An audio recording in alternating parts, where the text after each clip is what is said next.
2023లో ఎప్పుడైతే బీజేపీ తెలంగాణ విమోచన దినోత్సవం అని చెప్పి కేంద్ర ప్రభుత్వం నుంచి చేస్తామని చెప్పి ఆనాడు కేసీఆర్ గారిని మన రాష్ట్ర ముఖ్యమంత్రిగా, మహారాష్ట్ర ముఖ్యమంత్రి గారిని, కర్ణాటక ముఖ్యమంత్రి గారిని అందరినీ కూడా ఆ కార్యక్రమానికి ఇన్వైట్ చేస్తే కేసీఆర్ గారు ప్రొటెస్ట్ చేసిండ్రు.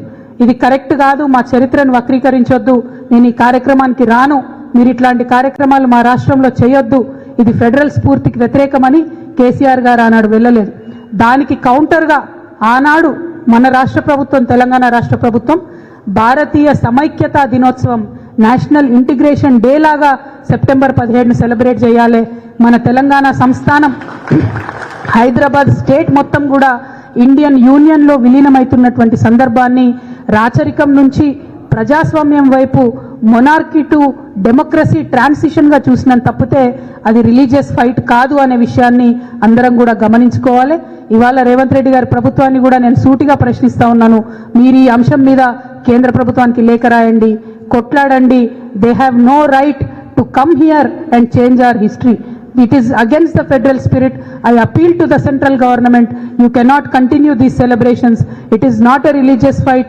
It was poor people's fight against the atrocities of the zamindari system in Telangana existing at that point of time. You should understand the history. Kindly do not distort the history of Telangana. ఈ అంశాన్ని మనం గుర్తుపెట్టుకొని తెలంగాణ అస్తిత్వ పరిరక్షణ కోసం పనిచేసేటటువంటి తెలంగాణ జాగృతి లాంటి సంస్థలు ఆ యొక్క వైఖరిని వ్యతిరేకించాలి. కాంగ్రెస్ పార్టీ పెద్ద శుద్ధపూసలాగా నిన్న మహేష్ కుమార్ గౌడ్ అని ఏమంటాడంటే మేమే కలిపినాం తెలంగాణ అని అంటాడు. మీరు కలపలేదు, మీకు అంత సీన్ లేదు. నిజాం ప్రభు ఒక నిర్ణయం తీసుకొని నేను విల్లింగ్లీ ఇండియన్ యూనియన్లో విలీనమవుతా అని ఆయన 17 సెప్టెంబర్ ఆల్రెడీ ప్రకటన చేసిన తర్వాత కూడా వీళ్ళు ఆపరేషన్ పోలో అని మళ్ళా సైన్యాన్ని తీసుకొని వచ్చిండ్రు. అది కరెక్ట్ కాదు.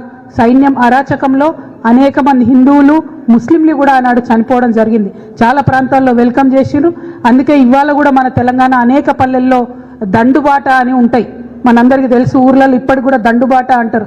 అంటే ఆనాడు ఇండియన్ సైన్యం తరలి వచ్చినటువంటి బాటను దండుబాటగా తెలంగాణ పల్లెల్లో ఇప్పటికి కూడా పిలుచుకుంటారు. ఈ సందర్భంగా కాంగ్రెస్ పార్టీ చేసిందేమీ లేదు, వాళ్ళు సెలబ్రేట్ చేసేదేమీ లేదు. కానీ నిజంగా కాంగ్రెస్ పార్టీకి బీజేపీ మీద, మోడీ గారి మీద మీకు ఇంటర్నల్ అండర్స్టాండింగ్ లేకపోతే వ్యతిరేకించండి. They cannot hold a programme like that in our state. Sorry. అందుకే ఇవాళ నేను ఒక చిన్న ప్రయత్నం మేము చేసినాం.